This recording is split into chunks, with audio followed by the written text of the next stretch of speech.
For all those who said that Cade Cunningham was better than Jalen Brunson and was going to be the best player in this series, and for Carl Anthony Towns, the big, soft, goofy cat, to demoralize you Detroit Pistons fans, y'all threw y'all best at our worst and still lost. Hit that rock.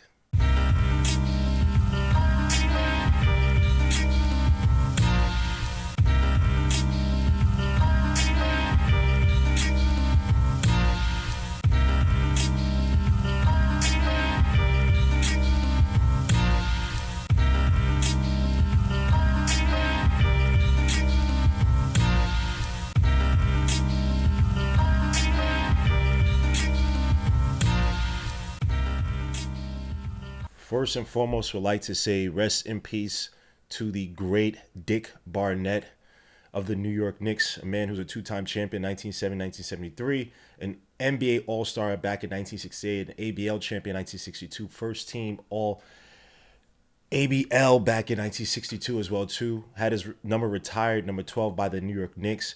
Three times NAIA champion, and that's the first time an HBCU won a national title in the U.S. He's a three times AP Little College All-American from 1957 to 1959, as well as a two times UPI Little College All-American back in 1958 to 1959 as well. Rest in peace, the late, great Dick Barnett. So on Sunday, unfortunately, I could not do the watch along with you guys, which would have been crazy. I went to my goddaughter's first birthday. It was an absolute blessing to be there. She finally didn't cry when I held her, which, thank God, finally she's starting to, treat me like a human. But no, seriously, I had to be out. But golly, watching a game in the back of the event area where there's like a bar and just catching the Knicks, despite the third quarter meltdown. Of course, the Knicks provide you a third quarter meltdown. They love doing that nowadays. The Knicks absolutely putting up a stink in that third quarter, 5 for 21 from the field, 23.8% from the field, which is god awful. Giving up what we had at the time, or at least early in the game, we had a 16-point lead. Knicks seemed to be cruising, but it all came down to the fourth quarter. Big shot JB, Mr. 7 for 11 in the fourth quarter. 15 points out of the 30 points the Knicks scored overall in that third quarter. And then Carl Anthony Towns with two of the biggest threes he probably ever hit in his life. One of them just like effort. This game essentially came down to effort. They threw their best, or some of their best, because they didn't shoot that well. But, the comeback, erasing a 16-point deficit, building up an 11-point lead. I mean, the Pistons, they should have won this game by all accounts. Their shooting wasn't good at first, but it came on later on. They were starting to percolate from outside. They had how many turnovers in the first half?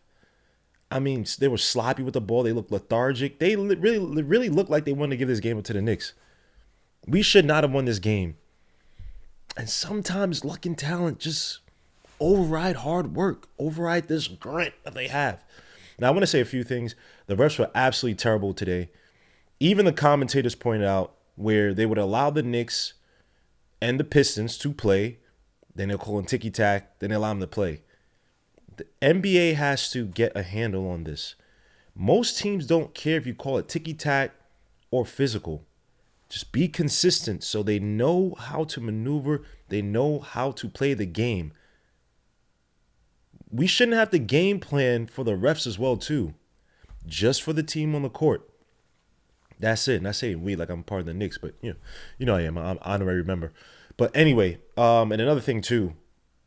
Let's just talk about it. Mikal Bridges, one of the most confusing games I've seen all day. We'll get to it, but your man went from not being able to finish a damn fast break, missed about 5 points, I want to say, on fast break opportunities. Was absolutely atrocious overall from the floor, shooting wise. 3 for 12 overall. 2 for 6, but then he saved his best for last. I used to hate that song by Vanessa Williams. Beautiful woman, great singer. I used to despise that song. 2 big threes in the fourth quarter and played some of the best defense we've seen probably all this season. But overall, man, again, this game goes to Cat. This game goes to Jalen Brunson, again, surviving that ugly ankle re-injury, it seems like, coming out in that third quarter and then coming back. Again, the spirit of Willis Reed in him, pause, and making a triumphant return in that fourth quarter when it looked like all was lost for this game for the New York Knicks. We could talk about the end play where, Josh Hart said there was some contact and whatnot. It is what it is. Again, the refs were just calling it so terribly. Look, if they called it, I would have been pissed. But they didn't call it, and I could go back and find multiple plays where the Knicks should have had the fouls called from and didn't. I could probably go to every Cat drive to the basket and say he should be getting these fouls. I'm looking at other teams. I'm looking at the Jokic's. I'm looking at LeBron. I'm looking at every other team, and they do similar attacks to the basket. Never getting the calls. So, look, this was a great win by the Knicks, demoralizing the Pistons after making that comeback. The defense clamping down. Your best players hitting some big shots. And, I mean, we're talking about this Detroit Pistons defense looked befuddled at times.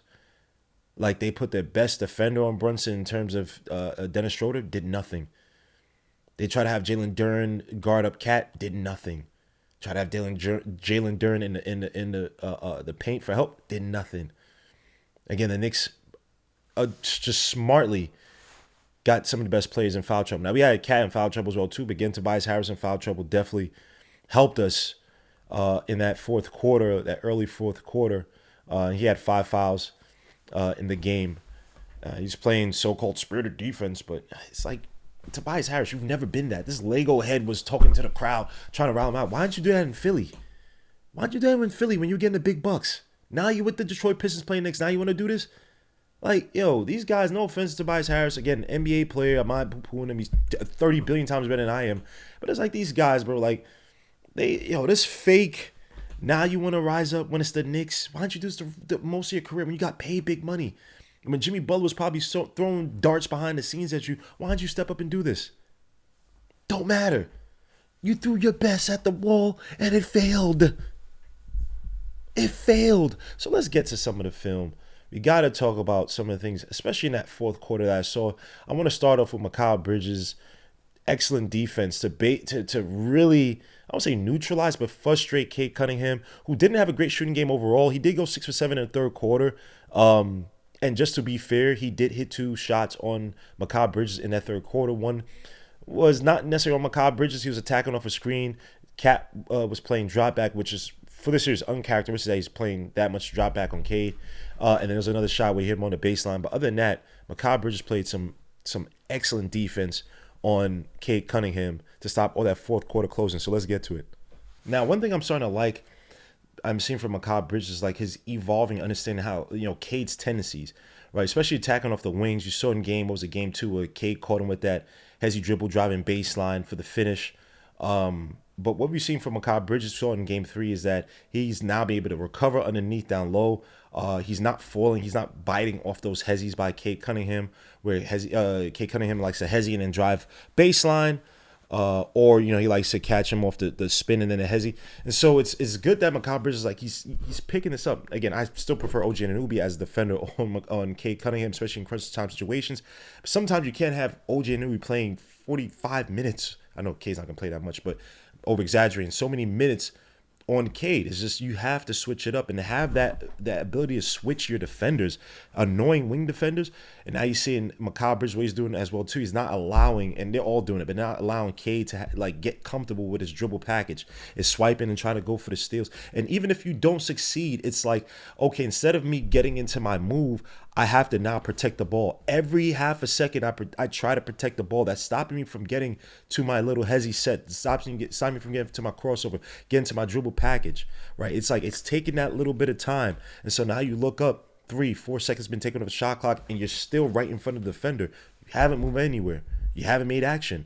Now you have maybe 10 seconds left on the shot clock. Are you going to pass it out? You're going to reset the play? Are you going to try to attack again? It's these small little things that Tom Thibodeau is instilling in his defenders, right? to impact the play, even if it's not an impact play, if that makes sense. Even though it's not a stat, he's not getting a steal, he's not getting a block, but it's something to disrupt you and stop you from feeling comfortable and getting into your rhythm. And you see that all throughout. You saw all throughout the game, but again, and even in the play before this, the offensive play before this, where Cade was in the post up, here you can just see it again. Macau reaching over. Cade has to kind of think about it. Macau reaching over. Macau already knows this guy wants to probably most likely turn around and hit that fadeaway jumper. He does, and Macau Bridges is able to close out, and Cade can hit those shots. Doesn't get it here. Missed shot. Good defense by Macau Bridges. The second one we see here, Macau Bridges again. Cade Cunningham loves to attack off the wings, and I thought that if you watch game 2, you see a lot of successful action from Cade Cunningham attacking off of the wings. And my deal was, look, you have to be able to use the baseline as your friend, and the help has to be a lot more more able and ready to help defend. But here you see Macau again staying on, because again, Cade probably wanted to try to get the switch onto to Jalen Brunson, doesn't get it. Again, 50 on the shot clock. You got Macau Bridges using that baseline as his friend. Cade going nowhere. Still guarding the whole way, using that length to defend that hook shot. Absolutely going nowhere. I mean, Macau Bridges was all over Cade this game. Absolutely beautiful by Macau. Again, another one here. Macau fighting off the screen. You see Cat. And then I like about Cat this game defensively, he was nowhere near as active off the screens as he was in other games. It could be, fatigue or whatnot. I get it, but I just didn't like the way he played him. Now, remember when I talked about this on the other review, I don't mind this play. I actually prefer this play where they could funnel Cade into the middle. The only thing is that you don't have a Mitchell Robinson here, because you like to have Cade. He likes to attack into the middle of the paint and make those floaters, those strong arm, strong man floaters. The only thing I don't like here is that you don't have Mitch here to kind of help, to kind of block, to kind of become a presence, help presence in the paint and put the fear in Cade, because Cade does not like when Mitch is there. But again, Macau Bridges resetting, and look at Macau Bridges here, disrupting the dribble.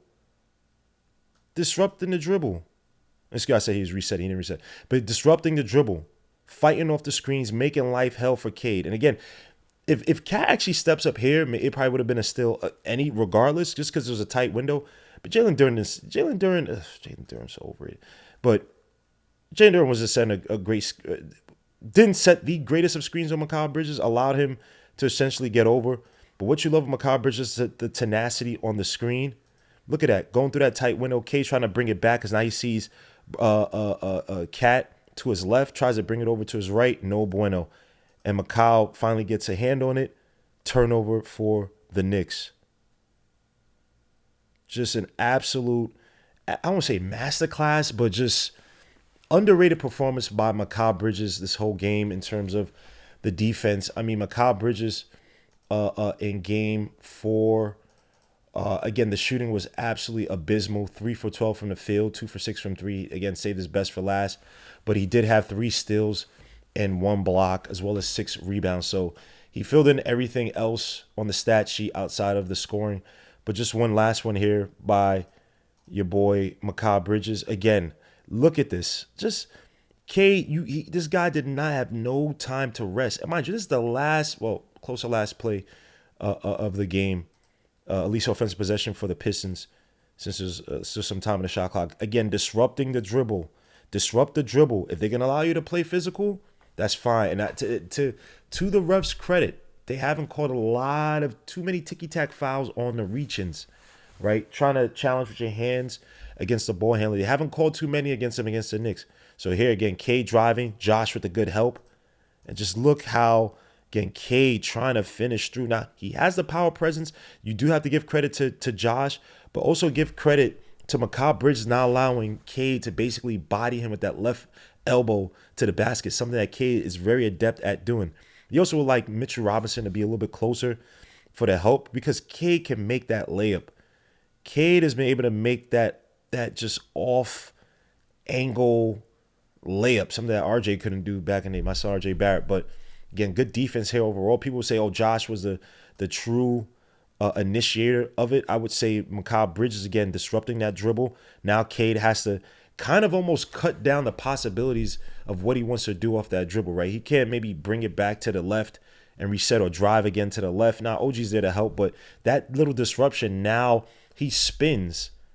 Now it's like, all right, now I got to get into my action. Once he makes that spin move, he's ready to make his mind to go up. And you see Josh helping out, and then Mikal, again, guarding off Cade enough. Just such a smart philosophy built in, not just initiated by the players, but by Tom Thibodeau. Disrupt Cade's dribbles, play the angles, use a baseline as your friend, guard up for the shot. You guys have enough length in your arms to disrupt or to at least contest those shots. But Mikal Bridges, again, this is all in the fourth quarter. 2 for 7 for Cade Cunningham. Your man Mikal Bridges did put on I can't say masterclass, but put on a defensive display that really actually helped. One of the major factors that helped the Knicks win. I know Cat had the big three. I know Brunson had a ridiculous 7 for 11 in the fourth quarter, but Mikal Bridges deserves a lot of credit for his defense in that fourth quarter against the Detroit Pistons. So there's one play I wanted to break down, actually. Now, granted, this is one of the Karl-Anthony Towns threes that he hit in the fourth quarter against the Pistons. Big 3-point shots by Karl-Anthony Towns. Now, people would say, oh, people look at the last one and say, man, he just pulled that out of his back pocket. But this one I thought was a beautiful setup by the Knicks. Now, the Knicks in this game, they were having trouble, especially in that third quarter, trying to get any points in the paint. Guys were getting blocked. OG was missing shots underneath. It wasn't pretty. So the Knicks really didn't have that dominance in the paint like we've seen have in other games. They only had 32 points in the paint, which is probably at the very least 20%, 15-20%, probably lower than what they typically have in the paint on a good day. But in this case, I love this play call. And again, a lot of read and react by the Knicks, Brunson, but I just love this processing. Now, this play, it seems as if the play was supposed to be going to your man OG in the post versus Schroeder. But the Pistons doing such a good job of kind of containing OG and Anunoby in that paint area for the most part. Like, he wasn't really eating off the post-ups like we've seen him do before. He wasn't really having a great game offensively in that regard, and just overall, I mean, he shot 3 for 13 from the field, no threes hit. So it not to look the crunch time situation, only 253 left. You're thinking, you don't want to get OG and Anunoby any cheap easy points, but look at Brunson's face this whole time, and also pay attention to Josh and Cat. Now in this play, it seems as if Josh was supposed to be making like a pin down screen on your man Jalen Duren, and then Jalen Duren also sees, like, he's pointing at Cat, like, yo, I'm supposed to get Cat, but I see OG helping out, and I think he's pointing at Cat to tell Tobias, yo, you gotta help out. But again, Tobias had 5 fouls. Tobias was in deep foul trouble, right? And granted, OG double team is probably gonna go advantage the Pistons anyway, but you see it here. You see a man Jalen Duren point at Tobias Harris, and I'm not sure if he knows, like, This is a dumb play by the Pistons. Josh Hart did hit 2 threes, right? But you still live with Josh Hart taking a 3 in the corner, right? And so Tobias is coming out to, why the hell is Jalen Duren peeking in? Now, what I love from Brunson fake, again, Tobias Harris showed his hands. Jalen Duren's now going to be the guy that kind of plays like this. I don't know what you call it. They're not playing zone, but like this area of, like, I'm either going to be here with Josh or here with Cat, and he picked the wrong play. Now, again, I love what Jalen Brunson did. Again, just goading the defense to think that the play was supposed to go into OG and Anunoby. That was a decoy. Brunson doesn't even try to force it to OG, or he wasn't even trying to get it to him early, let me say, because again, Tobias is there already. Gets it quickly out to Cat. Again, Duren, who's just been playing absolute trash, Garbaggio defense on Cat this series, gets a swish in the face. Let's watch that one more time again just to see it in real time. I'm playing this at 75% speed. But again, Brunson, again, faking like they want to get OG and Anunoby in the post. Brunson just swings it all the way over to Cat. Beautiful play. Beautiful play call. Again, simple, not the most advanced of play calls, but extremely effective in catching a Detroit Pistons defense that was starting to kind of move on the back heel, seeing the Knicks come back. So good play call by, or good execution by Cat and Brunson, and great play call, or great play calling ideas, let me say, spat down from yours truly, Tom Thibodeau. Now, this one, I just want to have some fun with it, man. Jalen Brunson's fourth quarter scoring again, 7 for 11 in the fourth quarter. And let me just say something real quick, man. I'm a little disgusted, again, by these idiots on these mainstream media platforms that sit up there and say that Cade is the best player, going to be the best player. How many times does Jalen Brunson have to prove to you his worth in this league? One guy is second in all of scoring for all the playoffs. The other guy's 13th. One guy leads the playoffs in fourth quarter points. The other's 15th. One guy is tied for second in clutch points. The other's 24th. One guy has a positive plus minus throughout the playoffs. The other one doesn't. For all you remedials in the back, the former is Jalen Brunson. The latter is Cade Cunningham. Talking about Jalen Brunson averaging around, 33 points a game? A guy who's literally an impact player every time he's on the court. I know what JB Bickerstaff said in the timeout. We gotta hit Mitchell Robinson. Maybe if you try to hit Jalen Brunson on the defensive end, maybe you might win these games. You may have the wrong defensive mindset. Jalen Brunson's been cooking you. You guys thought everything was sweet when he came out the game. We're down by 9. Your man came back like Jordan the 4-5. Ain't to play games with you. It's to aim at you. I'm sorry, I messed up that whole Jay-Z line. My favorite rapper is Nas anyway, so it don't really matter. But y'all gonna sit up here and say that Jalen Brunson is below Cade Cunningham for all he's done? You guys be fiending to put down Jalen Brunson despite everything he's done. Oh, he can't get to the second round. LeBron James. You guys give him every freaking excuse. Oh, you have to have this star. You have to have this star. This Hall of Famer. Just to get to the conference finals. Jalen Brunson's doing this regardless of the teams that's in front of him. Cooking the league. Your man, I don't know how many times he's going to roll that stupid ass ankle. That thing is glue now. It's liquid. And yet he's still doing this. Let's watch my son Jalen Brunson cook. Don't matter if you put Schroeder on him. Don't matter if you put Cade on him. Don't matter if you put Tobias Harris on him. Don't matter if you put freaking THJ on him. Knicks in 5. I know I didn't rhyme. It don't matter. Anyway, let's just watch. Let's sit back and watch. Look at this nasty work. Look at the hezzy. Look at stupid ass Schroeder. Look at him. Tap dancing. Gregory Hines. Rest in peace. Look at this dude. Look at Brunson catching and bringing it back to the right. Falling for it. And you have to respect it because Brunson could do the we bopped and catch you with the right and then drive off the right versus bringing it back to the left. Catching Schroeder. Look at this light work. And you thought Schroeder was a guy. Try to lead him up to Cade Cunningham. Cade, you can't defend. What are we doing here? What's your life like? What are you smoking on? Why would you even step up? We know you're not going to play no defense. Here, your man Brunson versus Schroeder. Keeping his hands on him. Catch him, little crossover. Let me. Regular season, that's a foul. For all the people complaining about what happened with Josh at the end of the game, regular season, that's a foul. You impeded my progress. Everybody said, over here. You know how many white dudes I've watched in the NBA with the here? Including Austin Reeves. Yet Jalen Brunson got the freaking hair of his Nubian ancestors. And it's the hair? Light work. Floater. Look at Jalen Duren's bum ass. Look at Jalen Duren's bum ass. Look at Jalen Duren is scared, bro. He's not him. He's not. Look how Brunson's already here. You're supposed to be making at least a half a step to contest that. Still play the pass lanes for Cat, but contest the floater. Trap, yo, son. The Anthony Josh for the NBA. Jalen Duren, a lot of muscles. Fundamentals be, Heart be, Back out to Brunson.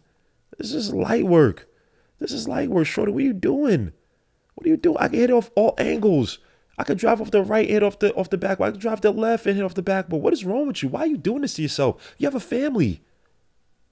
You want them to see death? This is like when Mankind faced Undertaker. You had Mankind's family crying. Undertaker threw this dude off the cage like it was nothing. Why are you doing this to yourself, Schroeder? Respect your life. Okay, all right. Let's try to go to THJ. All right, let's see what THJ could do, because now THJ wants to stand up and be an all-around player. This guy couldn't do jack shit like this defensively for the Mavericks. For the Knicks, when you got we re-signed him. When the hell did he learn to play basketball like this? Now he wants to play with heart? Come on, THJ. What are we doing here? What are we doing here? Sometimes you don't need no damn play call. Sometimes you just got to cook the competition. Let your talent speak for you. Mind you, that's another foul. That's another foul. Foul. Boom. Hit off. That's a foul. That is a foul in the regular season. I don't care what no one says. That's contact, and they don't call it. He still got it to go. Your man Jalen Brunson out here operating with disequilibrium and vertigo and everything. Contusions and everything. He's still dropping 30-something on y'all. 7 for 11 in the fourth quarter. 15 points in the fourth. Yo, respect God's anointed, man. Pass me not, oh gentle Savior. Come on, son. What are you doing here? Light work, Cade. What are you doing? And Malik Beasley. All that trash talk, Malik Beasley. Look at that. You scared. Yeah, man. You have Josh Hart. Is that Josh Hart? Or that might be McBride. McBride is struggling as well, too. Yeah, man. They do not want nothing with Brunson. Light work. Catching Cade. No lateral quickness on that one, Cade, right? Light work. It's too easy. It's too easy. You're thick in the boulder. Oh, Trizzy, ball. You could be THJ, Beasley, Cade, Dennis Schroeder. Follow me. Come on, man. What are we talking about here? Look at this. Let me just show another one, son. Look at the glorious dribble. When you see Brunson do that, Brunson's the only person that takes a sidestep that does not look like a travel in the NBA. I'm sorry. You see Brunson there, look at him, he jab stepped. He said, oh, this is too easy. Brunson said, yo, this is too easy. Well, did you move that far? Okay, all right. Pray for Paris. Whoopsies.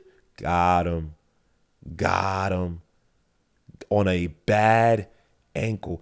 If Jalen Brunson was on if he was playing next to LeBron James, he would be regarded as a next best player not named LeBron James in the league. Am I lying? A 6'2", really a 5'11" guard cooking the league like this? Remember how they were on Isaiah Thomas when he was on the Celtics making that run? They built up everything, all MVP possibly. Jalen Brunson's doing this. He's cooking the league like this. No accolades. No, not even a sniff. They said a third-year player. And Cade Cunningham is my son. Third-year player was better than him. The guy's already shown that what he could do in the playoffs and on the big stage. Crazy. Brunson catching THJ in the post. It's just light work. Look at THJ. Look at THJ. Hold on. THJ is 6'5", right? 6'4", 6'5". Look at your man. Look at your man's legs. He's fighting for dear life against Brunson in the post.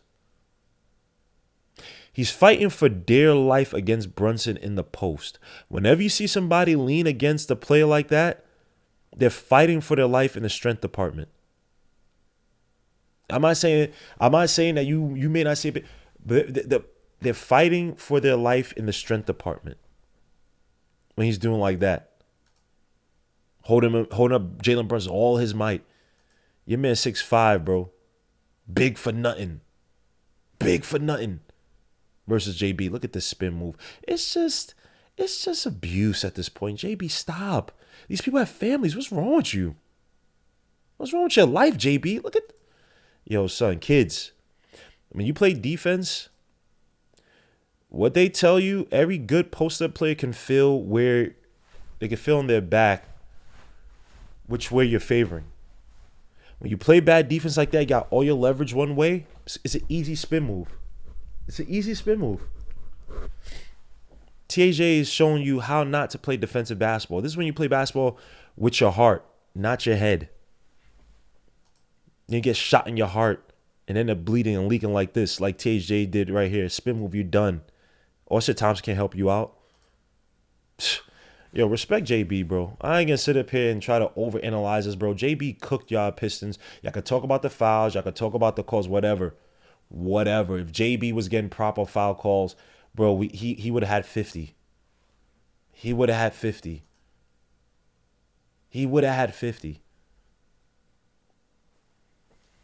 It's ridiculous. You guys do not respect your lives. And by the way, JB had what? 2 free throws all game? Respect your jaw, man. Again, I want to have fun with it. Look, this is not a game where you're just gonna sit up here and try to break down the offense. The Knicks had a pretty bad display in that third quarter offensively. Again, should have not won the game, but I just Cat's ability, right? And I have my issues with Cat. I have a lot of issues with Cat, but sometimes just talent, luck, circumstance just went out. What the hell can you do against this? Pay attention to the effing time, man. 7 seconds left on the shot clock. Your man Cat gets the ball up top. Has Jalen Duren, who again, he's been cooking Jalen Duren this whole series. But just here, what do you do with this? What do you do with this? He doesn't even have an angle. I played that as well as this. Is what I'm saying is demoralizing. You were not chosen to be here, Pistons. In a few more years, Cade is a great player or great talent. He's gonna become a great player. It ain't your time. Your man cooked Jalen Duren. This solo Jerry Curl mother effing bro. Jalen Duren got cooked. This is he's finally playing with them laterally.